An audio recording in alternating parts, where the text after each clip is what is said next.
Usama bin Laden वो 11 साल यहाँ था, लोग हमें कितना कुछ बोलते हैं, सब हमें कुछ नहीं होता सर। हमें वो हिलरी क्लिंटन ने आके कहा कि आप बैकयार्ड में सांप पालेंगे तो वो आपको ही डसेंगे सर, उससे भी हमें कुछ नहीं होता सर। उसने डोनाल्ड ट्रंप ने कहा कि ये 33 बिलियन डॉलर खा गया पाकिस्तान और काम नहीं किया सर, उससे भी हमारी कोई इंसल्ट नहीं हुई सर। जो बाइडेन ने जितने दिन रहा कभी मजाल है कि कोई फोन पाकिस्तान में कर लिया हो, चाहे इमरान खान हो या कोई भी प्राइम मिनिस्टर हो सर, हमारी इंसल्ट नहीं होती। हमें भारत ने अभी एशिया कप में कहा कि जी हम इनके साथ हाथ नहीं मिलाएंगे, हम इनके साथ खेलना नहीं चाहते सर। होना तो ये चाहिए था, जब फर्स्ट मैच में हाथ नहीं मिलाया गया था, शेक हैंड नहीं हुआ था, हमारी गैरत को जाग जाना चाहिए था। लेकिन सर हमारी गैरत मुझे लगता है मर चुकी है, सोई नहीं है, वरना जाग गई होती। आज आप देख लीजिए 78 ईयर्स में हमारी क्या हालत हो गई है।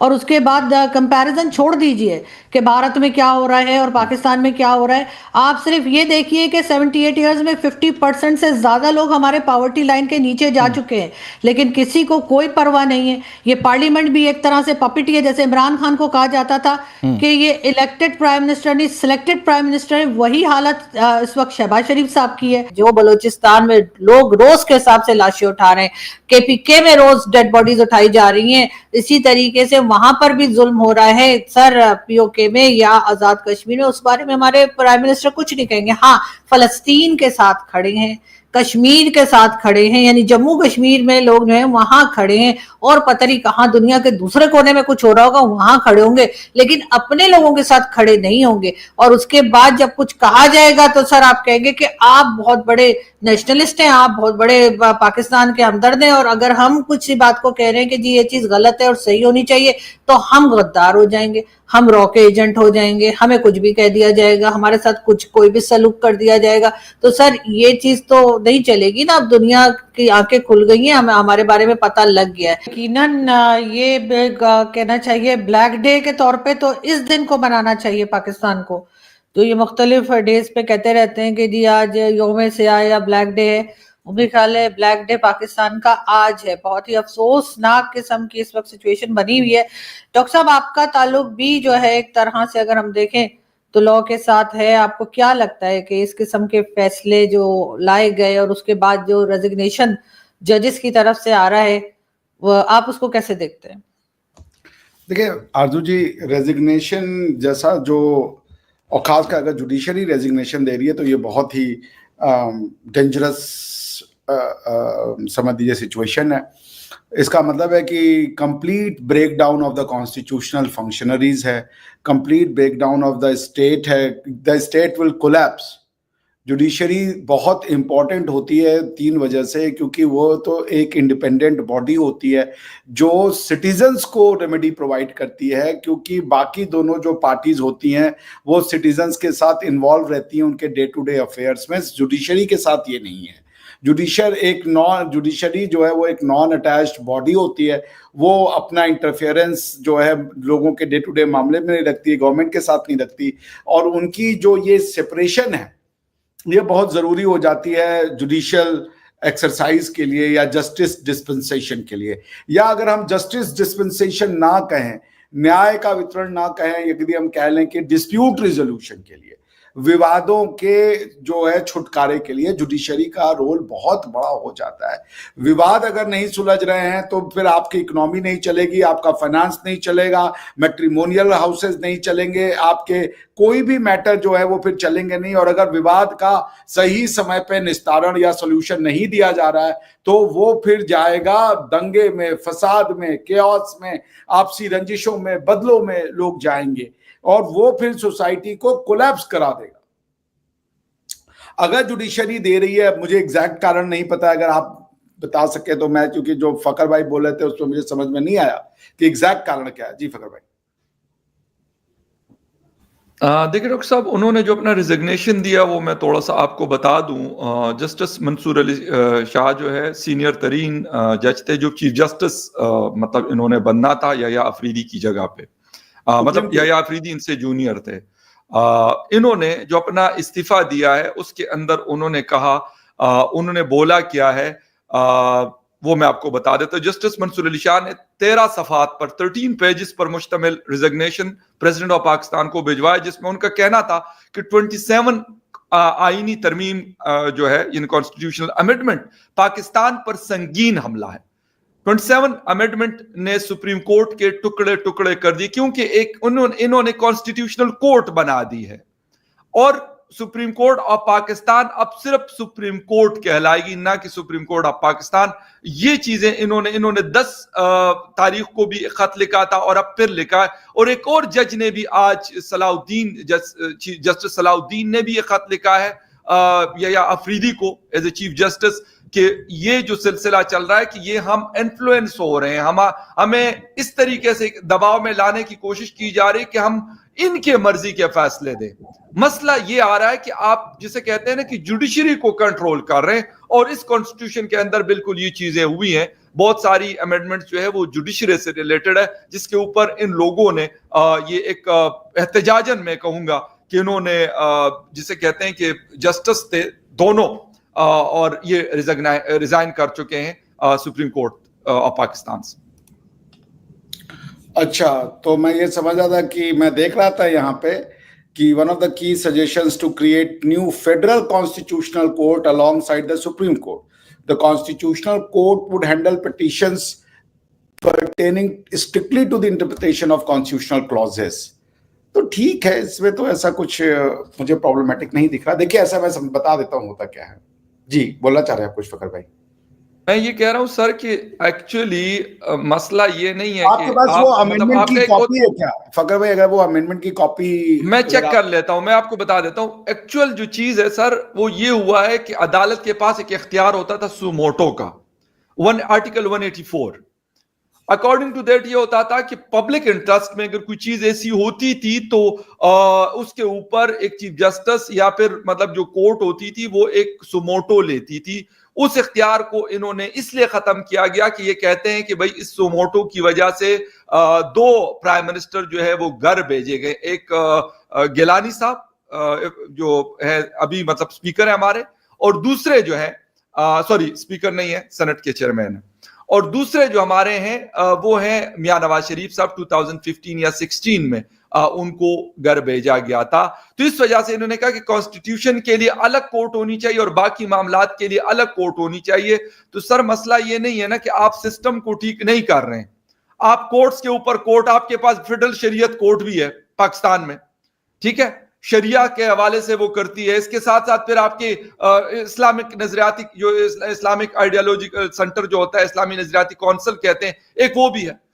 तो मसला यह है कि चीजें तो आपके पास 200 किस्म की आपने खोली हुई है, लेकिन एक्चुअल जिस चीज की जरूरत है उस चीज की जरूरत है कि आप उन जजेस को लेके आ जाएं जो जिसे कहते हैं जो डिजर्व करते हैं, जो सीनियरिटी बेस पे वो चीफ जस्टिस बने, वो सुप्रीम कोर्ट के आकर जजेस बैठे। और दूसरी चीज उन्होंने कहा कि हम अब ट्रांसफर करवाएंगे, यानी इस्लामाबाद हाई कोर्ट का जज जो है वो जाके सिब्बी में बैठे, सिब्बी का जज जो है वो जाके गोटकी में बैठे। सर ये बड़ी एक मुसीबत है, क्योंकि आप चाहते ही है कि आपके कंट्रोल में रहे। तो जब आप कंट्रोल करना चाहेंगे तो आप उनके साथ जजेस के साथ ही करते। जजेस को तो आपने इस तरीके से रखना है कि वो अवामी मफाद के अंदर वो फैसले कर लें, ना कि ये चीजों के आप उनके साथ टसल शुरू कर दें। हाँ, हमारे यहां कंट्रोवर्शियल जजेस आए हैं, इसमें कोई शक नहीं है, लेकिन उसको ठीक करने के लिए आपने जिसे कहते हैं पूरी बस्ती को आग लगा दी, ये इशू है। देखिए, अब मैंने जो मेरी अंडरस्टैंडिंग है कॉन्स्टिट्यूशन की, उसके हिसाब से मैं इसको कोई बहुत बड़ा इशू नहीं मानता, क्योंकि अगर जैसे आप भारत की न्याय व्यवस्था को देखें कॉन्स्टिट्यूशन ऑफ इंडिया में, तो जो अभी हमारा सुप्रीम कोर्ट ऑफ इंडिया है वो 2 तरीके के या 3 तरीके के पावर, जिसको जुरिस्डिक्शंस कहते हैं, वो एक्सरसाइज करते हैं। एक होता है जो कॉन्स्टिट्यूशनल मैटर्स होते हैं, प्राइमरीली आर्टिकल 131 में। दूसरा है उनके जो फंडामेंटल राइट्स को इन्फोर्स करने के लिए रिट जुरिस्डिक्शंस कहते हैं उनको। तीसरा है अपीलेट जुरिस्डिक्शन कहते हैं जिनको, और चौथा है एडवाइजरी जुरिस्डिक्शन कहते हैं जिसको, ठीक है। अब अपीलेट में भी एक स्पेशल अपील है, स्पेशल लीव कहते हैं उसको। तो मेरे हिसाब से ऐसी कोई बड़ी वो नहीं हुई है। ये जो किया गया है यूरोप में, जब कॉन्स्टिट्यूशनल गवर्नेंस का जमाना आया तो जितने यूरोपियन, जब वो ऑटोमन एम्पायर से टूट के अलग हुए या जब वो हॉब्सबर्ग से निकल करके अलग हुए, तो इन देशों में जब अपना कॉन्स्टिट्यूशन बनाया तो इनका एक जुडिशियल आर्किटेक्चर लगाया गया कि भाई जुडिशरी कैसे काम करेगी। तो उसमें जुडिशरी को दो तरीके से देखा गया, एक वो जुडिशरी जो कॉन्स्टिट्यूशनल कोर्ट कहलाएगी और एक वो जुडिशरी जो डिस्प्यूट रिजोल्यूशन के लिए काम करेगी। आपको मैं बता दूं जुडिशियल फंक्शंस की डेफिनेशन क्या है, ये एक बड़ा डिबेटेबल इशू रहता है। क्या जुडिशियल फंक्शन है डिस्प्यूट रिजोल्यूशन? सर आपके पास भी दो किस्म के कोर्ट्स हैं सुप्रीम कोर्ट के साथ। म्यूट कीजिए।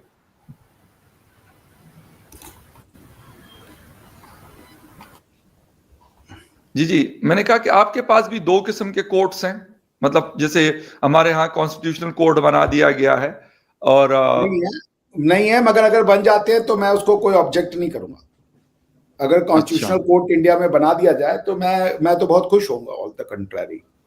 नहीं तो सुप्रीम कोर्ट अपने देखिए होता यह है कि कॉन्स्टिट्यूशनल कोर्ट में सिर्फ जजेस नहीं बनते, प्रोफेसर्स भी बैठते हैं। इसीलिए हमारे यहाँ अगर आप आर्टिकल 124 कॉन्स्टिट्यूशन ऑफ इंडिया देखेंगे तो उसमें जो 3 तरीके के लोग हैं जो सुप्रीम कोर्ट ऑफ इंडिया में जज बन सकते हैं, उसमें एक है हाई कोर्ट का लॉयर 10 साल की प्रैक्टिस के साथ, हाई कोर्ट का जज 5 साल की प्रैक्टिस के साथ, और तीसरा है कोई डिस्टिंग्विश्ड जूरिस्ट। अब हमारे यहाँ उसको प्रैक्टिकली एक्सटिंग्विश्ड जूरिस्ट बना दिया है, वो कि खत्म ही हो गया, कोई जूरिस्ट आज तक जज नहीं बना। जैसे मैं हूं, मैं तो ताल ठोक के कहता हूं मैं सुप्रीम कोर्ट का जज बनना चाहता हूं, मेरे अंदर वो सारी क्षमताएं हैं, वो सारी कैलिबर है, सारी खूबियां हैं।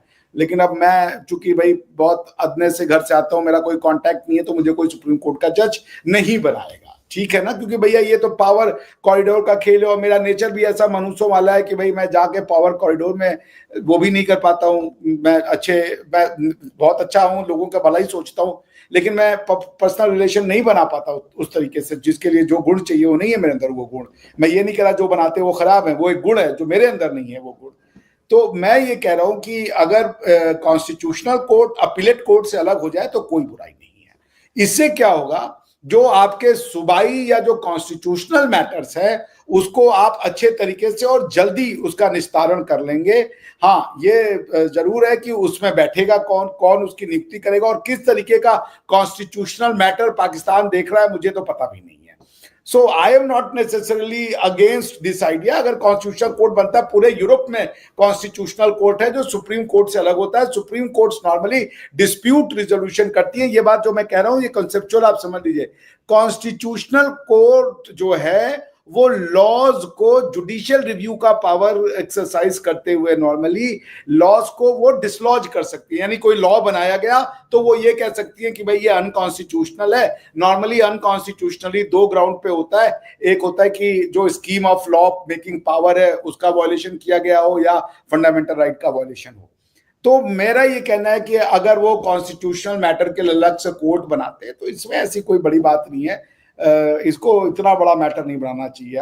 I am completely up for it, कोई दिक्कत नहीं है। हाँ, मैं जो बोला था वो बोल दूं। देखिए कॉन्स्टिट्यूशनल कोर्ट और अपीलेट कोर्ट में अंतर क्या होता है। कॉन्स्टिट्यूशनल कोर्ट को नॉर्मल भाषा में नेगेटिव लेजिस्लेटर कहते हैं। ये एक लॉ मेकिंग बॉडी है rather than a dispute resolving body. चूंकि ये लॉज को खत्म कर देती है कि ये आज से लॉ नहीं रहा, तो लॉ बनाने की शक्ति, द कुव्वत टू मेक लॉज एंड कुव्वत टू अनमेक लॉज, ये दोनों मेकिंग लॉज का पार्ट है। और जब आप कॉन्स्टिट्यूशन में सेपरेशन ऑफ पावर कहते हैं तो लोग कहते हैं कि लॉ मेकिंग पावर सिर्फ लेजिस्लेचर के पास होनी चाहिए और लॉ मेकिंग पावर के अंदर में अनमेकिंग ऑफ द लॉ भी इंक्लूडेड होता है, जबकि जुडिशरी जो है वो अपनी कॉन्स्टिट्यूशनल पावर का इस्तेमाल करते हुए लॉज को अनमेक कर सकते। भाई पाकिस्तानी पत्रकार आरजू काजमी जिस तरह से कमर चीमा को धोती है ना, उसके बाद उसकी शक्ल बन जाती है, शक्ल देखने लायक होती है। ये लोग भारत के साथ में अपना कंपेयर करते हैं, भारत के साथ इनके खड़े होने की औकात नहीं है। ये लोग भीख मांगे हैं, भीख मांगने चाहते हैं, अपना जमीन बेच चुके हैं, जमीन बेचने की तैयारी में लगे हुए हैं। इनको कहां से शर्म आएगी? इनको कोई फर्क नहीं पड़ता, इनको बस डॉलर दिखते हैं, इनको डॉलर मिलने चाहिए। शर्म हया ये इनकी शब्दावली में है ही नहीं है। इनको बस एक चीज अच्छे से आती है, आतंकवाद को पैदा करना, आतंकियों को पैदा करना, बस जिहादी तैयार करना। मदरसे लगे हुए हैं पाकिस्तान में, जिहादी तैयार कर रहे हैं। उसके बाद फौज उनको आतंकी बना रही है। ये इनके कारनामे हैं। दुनिया में कोई देश इनकी क्या बातें कर रहा है, कोई मतलब नहीं है। और धीरे-धीरे दुनिया के हर देश ने इनसे नाता तोड़ना शुरू कर दिया। जिनको ये अपने भाईजान बोलते थे, सऊदी अरब जैसे देश अपना हाथ पीछे खींच ले रहे हैं। पहले भीख मांगने के लिए चले जाते थे, वहां से भर-भर के लेकर आते थे। आज की डेट में नहीं देता है। आज की डेट में तो वो बोलता है कि भाई सुनो, तुमको बिज़नेस करना है तो बात करो, वैसे क्या बिज़नेस करेंगे? चाइना के साथ तो ये गधे का बिज़नेस कर रहे हैं, चलो गधे पैदा कर दिए। सऊदी के साथ क्या करेंगे ये? हाँ, करा है ना, इन्होंने अपनी फौज बेच दी है, ये सौदा किया है। और ये जाएंगे सऊदी के लिए लड़ने के लिए। सऊदी वाले चंद डॉलर फेंक के मुंह पे मारेंगे, "हे अल्लाह पकड़ चल यहाँ से।" तो अर्जुन काज़मी जैसे पत्रकार जो है, जो पाकिस्तान को थोड़ा सही राह दिखलाने की कोशिश करते हैं, लेकिन उसके बावजूद कब तक दिखलाएंगे भाई?